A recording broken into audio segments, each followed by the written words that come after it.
నమస్తే. ఈవేళ పొద్దున్న బంగారం గురించి ఒక వీడియో పెట్టడం జరిగింది. అది వినగానే నా స్నేహితులు అసలు సంపాదన అనేదాన్ని ఎలా మేనేజ్ చేయాలి, అది కూడా ఒక రకంగా చెప్తే కొంతమందికైనా హెల్ప్ఫుల్గా ఉంటుంది కదా అన్నట్టుగా సజెస్ట్ చేశారు. సో అందుకోసం అని చెప్పి ఈ వీడియో చేయడం జరుగుతోంది. మనం ఈ మధ్య రెగ్యులర్గా చూస్తూ ఉంటే కనుక మనకి న్యూస్ పేపర్స్లో కానీ లేకపోతే చాలా ఆర్టికల్స్లో చెప్పడం జరుగుతోంది. ఏమిటి అని అంటే, మనకు వచ్చినటువంటి ఆదాయం 50-30-20 అనే రేషియోలో 3 భాగాలుగా చేసుకోవాలని చెప్తున్నారు. అందులో 50% అంటే మనకి ఎంతైతే ఆదాయం వస్తుందో అందులో సగము మన ఇంటి ఖర్చులు, అవసరాలు, అద్దె, లేకపోతే సరుకులు, ఈఎంఐలు, ఇన్సూరెన్స్లు ఏదొస్తే అది 50% దానికి ఖర్చు పెట్టాలి. ఒక 30% మనకి కొన్ని కోరికలు అనేవి ఉంటాయి. బయటికి వెళ్ళడాలనండి, బట్టలు కొనుక్కోవడం అనుకోండి, లేకపోతే ఫంక్షన్స్కి వెళ్ళడం అనుకోండి, లేకపోతే ఏదైనా ఊరికి వెళ్ళడం, అలాంటివి ఏదైనా సరే అది 30% మించకుండా ఖర్చు చేయాలి అని చెప్పి. దాని తర్వాత 20% మనం పొదుపు చేయాలి అని. అయితే సహజంగా అందరి జీవితాల్లోనూ జరిగేది ఏమిటి అంటే, ఈ 20% పొదుపు అనేది చేయడం జరగదు.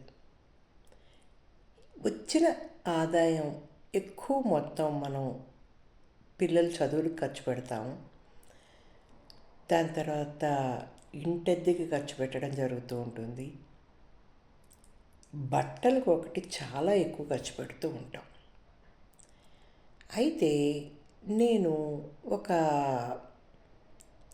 అనుభవజ్ఞుడైనటువంటి ఒక కుటుంబీకుడు ఆయన జీవిత పోరాటాన్ని ఎలా చేశారు, అతి నార్మల్ స్టేజ్లో ఉండి పిల్లల్ని అత్యున్నత చదువులు చదివిస్తూ సొంత ఇల్లు కట్టుకోవడానికి ఎంత ఆర్థిక ప్రణాళిక వేసుకున్నారు అని చెప్పి ఆ పుస్తకం చదివినప్పుడు నేను తెలుసుకున్నాను.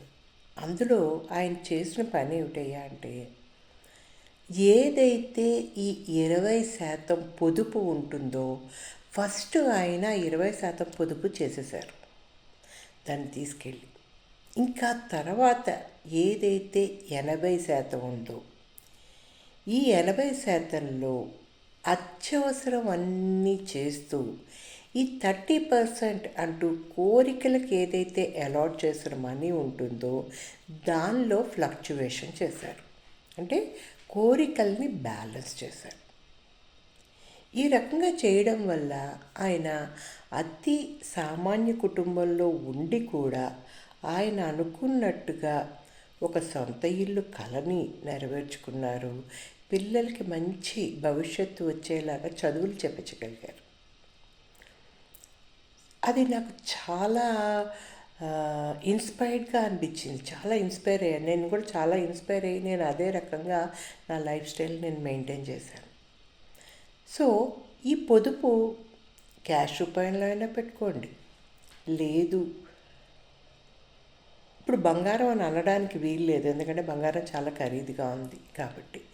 ఏది ఏమైనప్పటి నుంచి అది బ్యాంకులో కానీ పోస్ట్ ఆఫీసుల్లో కానీ ఎక్కడైనా సరే తప్పనిసరిగా పొదుపు అనేది చేయడం నేర్చుకోవాలి. అదే రకంగా ఇప్పుడు మనం ఈ రేషియో ఎలా పెట్టుకోవాలి అని కొంతమందికి డౌట్ వచ్చినప్పుడు, సపోజ్ మనకు ₹1,00,000 జీతం వచ్చిందనుకోండి, ముందు 20,000 రూపాయలు దాన్ని తీసుకెళ్ళి సేవింగ్స్లోనే వెయ్యాలి. కావాలంటే ఏ కోరికలైనా తగ్గించుకోవాలి. దాని తర్వాత మనము ఈ 50% ఇంటి ఖర్చులు అనుకున్నాం కదా, అందులో మనం 20-25 మించి అసలు ఇంటి అద్దె మీద పెట్టకూడదు. సరే సొంత ఇల్లు అనుకుంటే ఈఎంఐలు ఉంటాయి, ఈ రకంగా ఎప్పుడైతే మనం ఈ పొదుపు అనేది చేస్తామో మనకి భవిష్యత్తు చాలా బాగుంటుంది. ప్యాసివ్ ఇన్కమ్ అంటారు. అంటే మనం సంపాదించని పరిస్థితిలో ఉన్నప్పటికీ కూడా మనకి ఆదాయం రావాలి. సో కాబట్టి గవర్నమెంట్ ఉద్యోగాలు అయితే గవర్నమెంటే పెన్షన్ ఇస్తుంది. గవర్నమెంట్ ఉద్యోగాలు కాదు, ప్రైవేట్ ఉద్యోగాలు అంటే జీపీఎఫ్లు ఈపీఎఫ్లు అవి ఉంటాయి. అయినప్పటికీ కూడా పెన్షనబుల్ వచ్చే ఇన్సూరెన్స్లు అవి కట్టుకోవడం అవి చెయ్యాలి. తప్పనిసరిగా ప్రైవేటు ఉద్యోగస్తులు ఎవరైనా సరే 6 నెలల జీతాన్ని తప్పనిసరిగా దాచుకోవడం అనేది అలవాటు చేసుకోవాలి. ఎప్పుడు 6 మంత్స్ బ్యాలెన్స్ అనేది శాలరీ బ్యాలెన్స్ అకౌంట్లో ఉన్నప్పుడు ఏ అనుకోని పరిస్థితుల్లో అయినా సరే ఉద్యోగంలో ఒడిదుడుకులు వచ్చినప్పుడు ఈ ఫండ్ వాళ్ళకి చాలా ఉపయోగపడుతుంది. నేను ఇప్పుడు 65 వయసులో ఉన్నాను. నేను ఇలాంటివన్నీ పాటించిన మూలంగానే నేను ఈ రిటైర్డ్ లైఫ్లో నేను చాలా కంఫర్టబుల్గా ఉండగలుగుతున్నాను. సో కాబట్టి నాతోటి అంటే నా వయసు వాళ్ళని కాదు, నా తోటి వారి యొక్క పిల్లలందరూ కూడా వీటిని పాటించి ఉన్నత స్థితికి రావాలని నేను కోరుకుంటున్నాను. ఎందుకంటే ఇవన్నీ మీ తల్లిదండ్రులు కూడా మీకు చెప్తారు. కాకపోతే ఎవరి తల్లిదండ్రులు వాళ్ళు చెప్పినప్పటికీ కూడా ఇలాగా వేరే వాళ్ళు చెప్తే ఇన్స్పైర్ అవుతారు అని చెప్పి నేను ఈ వీడియో చేయడం జరుగుతుంది.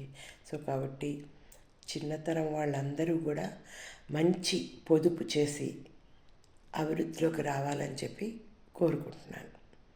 నేను మీ సోమచ్చి సుబ్బలక్ష్మి.